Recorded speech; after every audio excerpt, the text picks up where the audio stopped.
కృష్ణుడిని ఒక్కసారి మీరు కళ్ళల్లో కళ్ళు పెట్టి చూడండమ్మా. ఆయన మ్యాగ్నెట్ అనమాట. ఇక మీరు అసలు వదిలించుకోలేరు ఆయన్ని.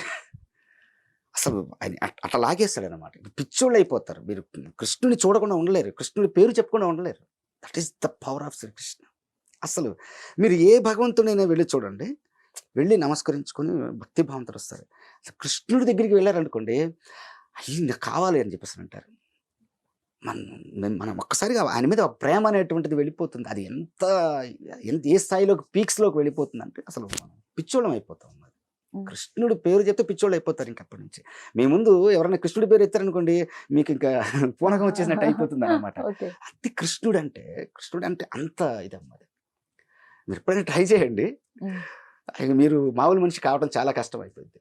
సి కృష్ణుడి గుడిలోకి వెళ్ళండి. ఆ కృష్ణుడి కళ్ళల్లో కళ్ళు పెట్టి ఒక్కసారి చూడండి మీరు.